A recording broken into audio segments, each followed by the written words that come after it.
falar muito nisso, eu vou apresentar. Não, eu vou falar, eu vou. Ah, quem vê pensa que eu vou pegar o episódio da Índia, igual o neném, e levar embora. Misericórdia. Não, não é por isso. É que eu não tô muito familiarizado, muito fluido. Tá, você assistiu? Ok. Eu dormi, tá? É, deu uma parte. Eu? Sério? Ah, tava assim, né? Não. Ok.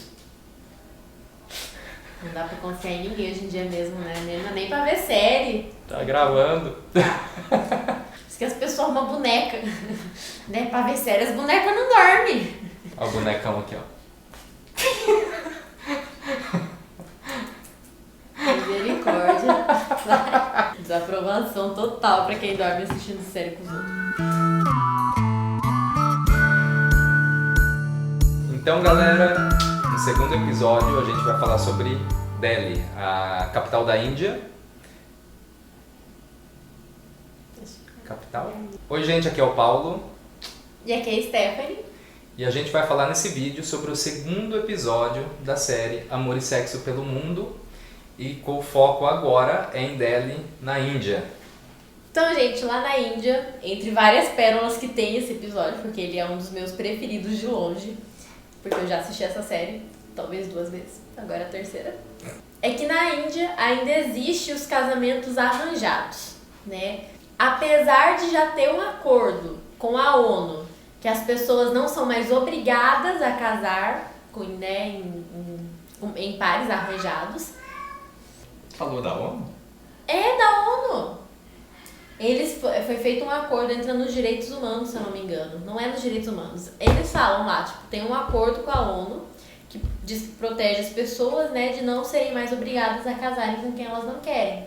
Só que isso tá lá, tá escrito, tem uma assinatura de alguém no poder, mas na verdade isso ainda acontece. Os casamentos arranjados, né, ou serem obrigadas, as mulheres serem obrigadas a casar com quem elas não querem, ainda acontece. Porque lá, como a gente vê no episódio, o casamento por amor, né, ou porque gosta do coleguinha, ele é muito mal visto, porque tem as questões das castas, tem as questões de religião, tem as questões de onde essa outra pessoa vive, porque se é vizinho é considerado irmão, se é do vilarejo do lado é considerado irmão, e não pode casar com essas pessoas. Então, assim, existe uma série de crenças que envolvem relacionamentos por amor na Índia. Então ainda é muito comum e acontece muito os casamentos arranjados. E pior do que isso, as pessoas que querem se casar por amor, e são de castas diferentes, religiões diferentes, a família não aprova por algum motivo, essas pessoas elas sofrem perseguição, elas ficam trancadas dentro de casa, às vezes elas precisam se esconder em abrigos, o que é muito bizarro. Porque a família nega, né, a família rejeita, né, e aí ambos vão para o abrigo. E lá, vamos dizer assim, conseguem ficar a salvos. Né? O termo usado é que conseguem ficar a salvos. Então, assim, qual que é o risco que essas pessoas correm, e correm muito risco, né, de expor essa relação fora do que a doutrina prega como verdade, como correto. E aí são várias doutrinas, são várias filosofias. Não é esta ou aquela religião, né, são várias, né, são muitas religiões lá, em que a maioria, né, existe aí uma diferença de uma para outra, mas essa questão de seguir o nível social, que é a casta em que a pessoa pertence, ela é elaborada e constituída pelo nível social, financeiro, religião, formações, profissão e locais. Né? Então, assim, casar, ter a relação com uma pessoa de uma casta diferente é algo realmente criminoso, é algo realmente de delito, enfim, de punição e algo assim. E também a questão do vilarejo vizinho. Né? Inclusive teve a reportagem com o par de vilarejo vizinho, em que depois da reportagem veio uma informação no próprio episódio ali, que eles foram separados, né, depois da reportagem, mas que encontram-se salvos. Eles estavam no abrigo, eles deram entrevista, não mostraram os rostos, não falaram os nomes. E depois, depois de um tempo ali, por algum motivo, eles foram separados e colocaram essa informação. Eles estão a salvo. O que isso significa? E até quando, né? É, Já até e toda essa pressão vivida pelas pessoas que estão buscando um relacionamento, que começam na idade, vamos dizer assim, pré-adolescência, adolescência, em que é bloqueado, é restringido o acesso ao outro gênero. Seja numa conversa, que não se pode conversar, não pode olhar, não pode tocar, né? Que a pessoa, no caso a mulher, ela fica guardada como um presente embrulhado para o casamento, né? Em que as famílias vão definir quem é o parceiro, quem é a parceira, qual é qual a família mais interessante, né? E fazerem ali, vamos dizer assim, as propostas, apresentar as intenções de relacionamento. Então é muito difícil quando uma jovem em que foi a vida inteira bloqueada em relação a falar sobre sexo, a olhar para um menino, para um jovem, em falar, seja em família ou seja até com amigas, e de repente se vê numa situação que o casamento vai acontecer, daqui quanto tempo, com tal pessoa, e que ela ainda não conhece, mas que já está definido, já está determinado, em que ela totalmente bloqueada, não converse, não fale, não olhe, não se expresse, e de repente agora com essa pessoa você se abre, você converse, você tenha filhos e você seja feliz, né? Regras.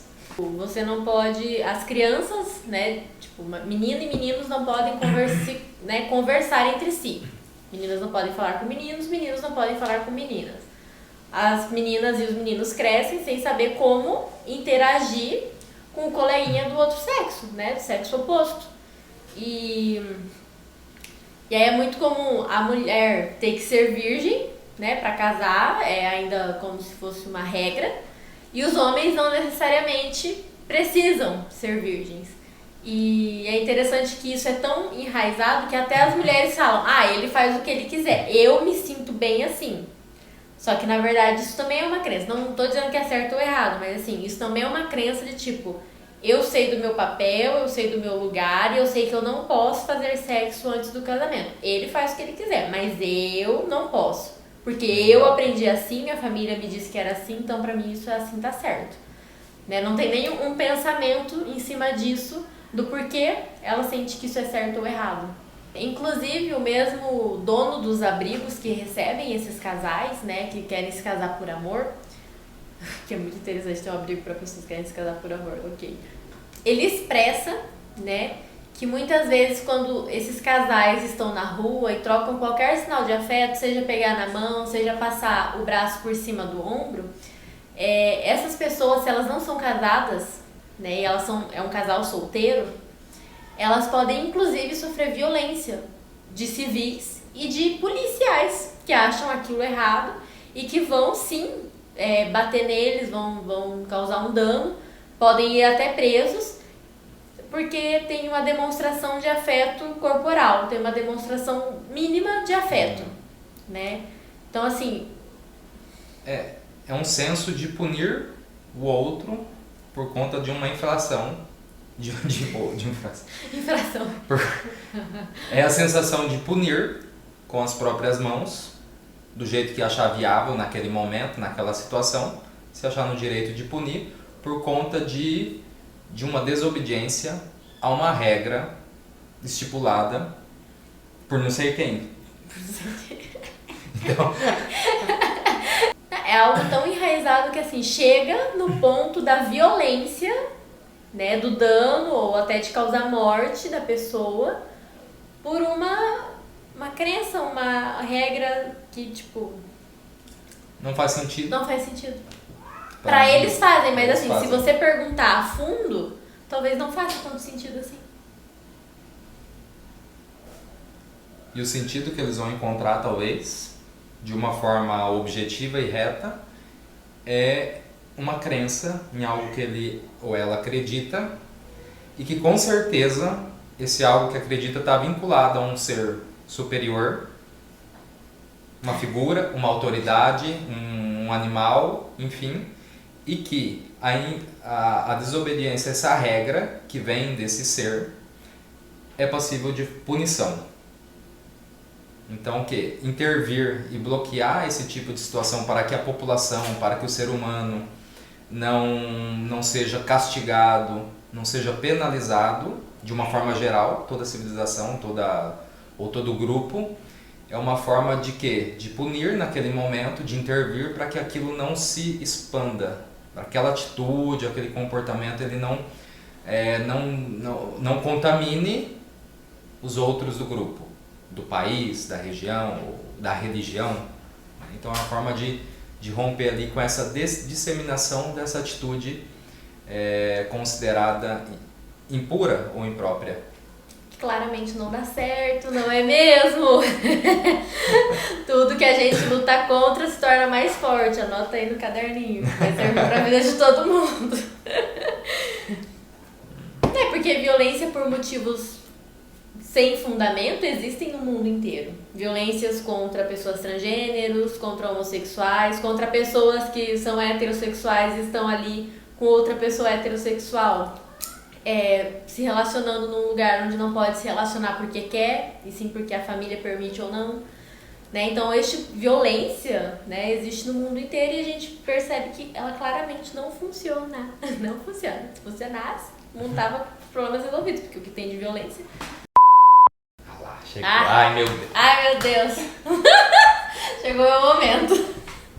Para. Agora eu vou pra Índia. Agora eu vou. Mas não é muito louco na Índia, que é um país que bate nas pessoas porque deram as mãos e não são casadas, ter um grupo, mesmo que anônimo e escondido, de BDSM? Para. Não é? Não? Ninguém comigo? Okay. Não, assim, vamos lá. Na Índia, eles entrevistaram um grupo de BDSM, que eles têm um espaço, é um casal que promove os encontros, né, que trazem as pessoas, enfim. Eles não explicam bem como é o procedimento deles, mas eles têm um espaço de encontros onde eles podem extravasar os seus fetiches sexuais com as pessoas que eles bem entendem, independente de gênero, independente de casta, independente de religião, independente de qualquer situação desse aspecto que seria um motivo de dizer, não, você não pode encostar nessa pessoa, não, você não pode olhar ou falar com essa pessoa porque contamina, porque eles têm isso lá com as castas. E esse grupo, apesar do BDSM, ele ter uma fama, né, da questão da violência, dominação, submissão, coisas que machucam, que podem infligir dor, lá nesse grupo, a regra principal do grupo, né, o que predomina, é o consentimento de todos os participantes que estão ali. Né? Inclusive, eles trabalham com palavras-chave. Caso alguém não esteja confortável com uma situação, aquilo para. No momento que a palavra-chave é dita, tudo para. Para tudo, para o que está fazendo e encerra ali a situação. Então, isso é muito interessante porque na Índia, como dá pra ver nesse episódio, tem uma questão com violência sexual muito grave. Abuso sexual, assédio em transporte público, assédio na rua, né? Até no episódio dá pra ver homens assediando mulheres e enfim. Então, assim, ter o BDSM com essa imagem que ele passa muitas vezes para as pessoas. Ser um dos lugares que eu olhando a série, eu achei seguro, porque Delhi é a quarta cidade mais perigosa para as mulheres no mundo. Então, assim, ele faz como que fala? Um contraste. É um viés. Então tem esse contraste, né, de ter uma sociedade onde é normal ser violenta, ser abusadora, ser assediadora, e um lugar onde pode ou não ocorrer violência, mas onde tudo é consensual e tem segurança, né? As pessoas que estão ali, todas elas fazem porque querem, porque desejam, e elas se sentem seguras, porque quando elas falarem não, não. Olha só. É mais respeitoso e seguro do que o próprio lar. Porque da forma como eles se relacionam, em toda a estruturação, a cultura, o crescimento, o desenvolvimento, e chega no casamento, e o que acontece depois, entre quatro paredes, em que a mulher se vê numa situação e não consegue sair, em que ela é obrigada a fazer sexo mesmo quando não quer, quando não tem desejo. E que a gente vê o contraste na casa, que apesar de ter ali, a gente vê o contraste na casa de BDSM, que apesar de ter ali acessórios, toda uma questão ligada ao sadismo, ao masoquismo, existe o consensual, até onde ir, com quem ir, até onde chegar, quando parar, que é algo que não acontece no lar. Ah, não é muito louco? Essa parte é muito louca. Eu acho isso mais absurdo ainda. Absurdo? Não é absurdo de... A parte das Ídiras? Ídiras? Aquela. Não, porque a casa BDSM na Índia, eu não acho ela tão absurdo. Não, acho ela maravilhosa. Ah, sim. Não, é absurdo, tipo, como que consegue ter uma casa lá? Ah, sim. Tipo, isso é um absurdo. Ok. Mas a forma de tratar, eu acho muito absurdo. Ah, sim. A questão do amaldiçoado ou abençoado, então. Outra parte maravilhosa desse episódio é quando eles falam das Ídiras. Eu não sei falar porque eu não sou indiana, mas assim, são pessoas que representam um terceiro gênero indefinido ou pessoas trans, que a gente conhece como pessoas trans, ok? São homens, né? São pessoas que nascem no corpo masculino, mas se identificam com o feminino e fazem essa transição entre os gêneros. E nas escrituras sagradas da Índia está escrito lá o quê? Que essas pessoas, as Ídiras, talvez esteja falando errado, que as Ídiras, elas são consideradas mais perto do divino do que as outras pessoas, do que homens e mulheres, né? Homens que nasceram no corpo de homem e mulher que nasceram no corpo de mulher, porque eles conseguem transitar pelo feminino e pelo masculino como um deus. Então, nas escrituras tá escrito, não fui eu, cheguei e tava assim, tá escrito que eles são sagrados, que eles têm essa característica de sagrados. Porém, por outro lado, a gente pensa, nossa, que bonito.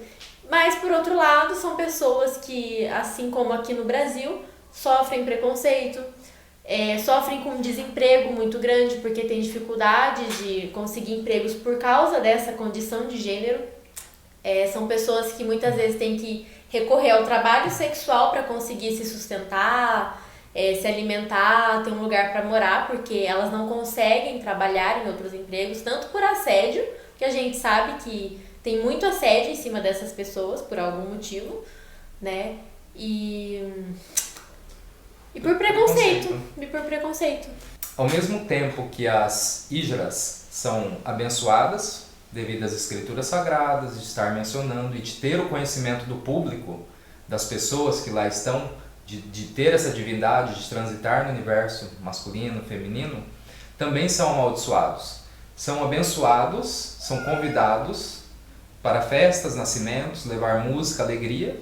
E abençoar as pessoas. E abençoar as pessoas, e porém amaldiçoados, sofrendo repressão, violência física, sexual, desemprego, né, punição, preconceito, e que muitas vezes acabam tendo como saída buscar trabalho, buscar sustento dentro da atividade sexual. Então, mais uma vez, as escrituras, dentro desse episódio, mais uma vez as escrituras contam algo, ditam algo que era, vamos dizer assim, evidente, era obedecido talvez ali num passado distante ou mais recente, mas que hoje, dentro da sociedade atual, por conta de líderes que vieram pós-escrituras, por novos padrões de comportamentos, crenças. Novamente, quando foi invadido todo esse sagrado, as escrituras deles teve uma ruptura, porque chegou o cristianismo falando não, isso aqui não pode, é errado, enfim. Ela cita, né, que lá é o único lugar no mundo, aparentemente, que tem templos com cenas sexuais esculpidas nas paredes, esculpidas, enfim, né, do templo inteiro, assim, cenas de sexo. Exato. Então, que é a origem do Tantra, né, a Índia é a origem do Tantra, onde começou.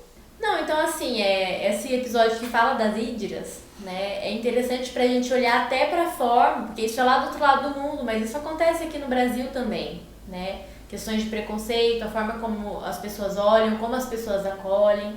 E algo que eu acho que é interessante para reflexão é a gente olhar como que todo mundo, eu, você, todo mundo, né, tá acolhendo essas pessoas. Porque independente se as escrituras estão certas ou erradas, não vai ser o tema aqui, né, discutir religião indiana, mas são seres humanos e que sentem dores e que são, né, têm erros e têm acertos como todos nós e que eles fazem parte da sociedade. Essa exclusão ela não faz nem se... Ai, tô ficando irritada. Ok. Falou tudo. A gente se vê no próximo vídeo. Ela não vai parar de falar. Então, galera, a gente fica por aqui. Se vê no próximo vídeo. E comente, curta, se inscreva. Foi. Pronto.